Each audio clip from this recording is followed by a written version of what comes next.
Hey everybody, it's Saturday evening. I'm going to step outside my comfort zone here for once.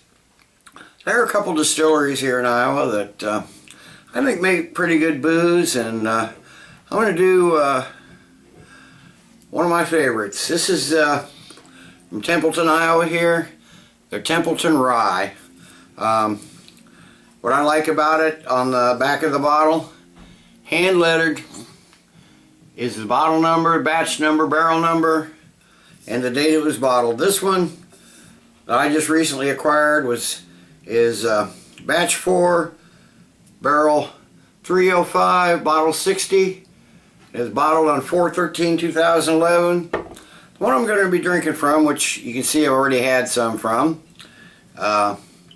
is batch 3, barrel 155, bottle 165. This is bottled in Templeton on 7/9/2009. A little bit from the bottle and from the website. It says, when Prohibition outlawed the manufacture and sale of alcohol beverages in 1920, many enterprising residents of a small town in Iowa chose to become outlaws, producing a high caliber and much sought after whiskey known as Templeton Rye, or, in quotes, the good stuff to those who know. Produced from the original Prohibition era recipe and aged in charred new oak barrels, Templeton Rye provides a smooth finish and a clean getaway. There's a little bit more about it, but it says there's a ton of stuff on the website, so I'm going to put the link to it. This was apparently Al Capone's favorite drink. He made a lot of money running this to cities on the East Coast and Chicago and even the West Coast. It was even purported to be a few bottles smuggled into him when he finally made it to San Quentin. So, anyways, it says, starting with a formula born out of a family's need to maintain their livelihood during the Prohibition era, our master distillers utilized the original Kirchhoff family recipe, unique for the remarkably high rye content of its mash.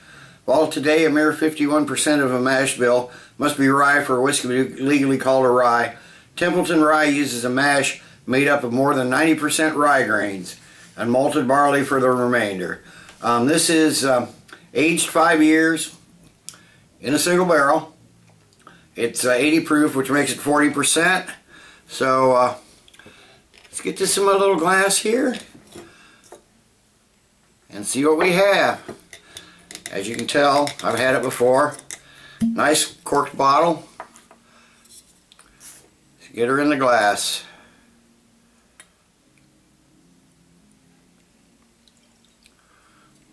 Okay, what we got is a nice deep orange, amber color. Pretty looking rye. It almost looks like a 15-year-old Scotch than a 5-year-old American whiskey, but this is a rye whiskey. It's one of the very few around. See what we get for a nose. Okay, you get your rye right up front, and you get your woody notes. Little vanilla. Slight caramel notes here too. Mostly a lot like what you'd smell in a beer made out of rye. A slight hint of almost a wax maybe, but you get your toasty grains, you get some toffee, a little caramel, some sort of peppery spice. It's a decent smelling beer, or not beer, whiskey, rye actually. Let me get the cork back in this thing. I don't want any alcohol to escape. But let me give it a taste and see what we have here.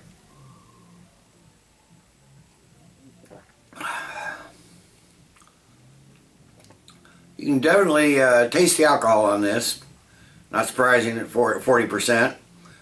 You get it's almost chewy in texture. It's a nice thick rye taste to it. There's a kind of a spicy sourness to it, but it's an underlying sweetness. It just sort of evens that out right away. Get a little, maybe a little leather, a little toffee. allspice. You get your malts. Almost get some like dried dark fruits, like plums. Plums or dates. It's got a clean spice finish. I mean, this is a smooth drinking whiskey. I'm more of a bourbon fan, or actually sour mash, Kentucky sour mash, Jack Daniels fan. But once I tasted this, I said, I really like this. Some caramel, some again, you get that dried fruit in the taste. Almost like some buttery biscuits too. This is a very smooth, nicely drinking beer. Leaves a nice, I don't know if you can see that, nice alcohol lacing all the way down the glass. So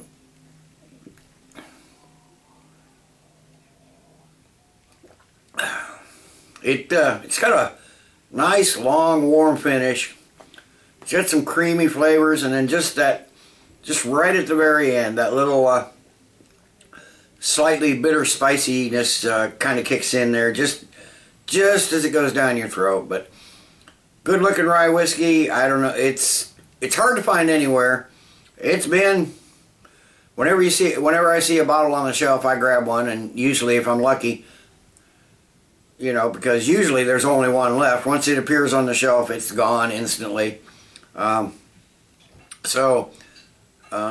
don't know what to say about this. As a rye whiskey, it's my favorite. Of course, it's really about the only one I drink. But if you like whiskey and you want something different, and if you can find it, try the Templeton Rye.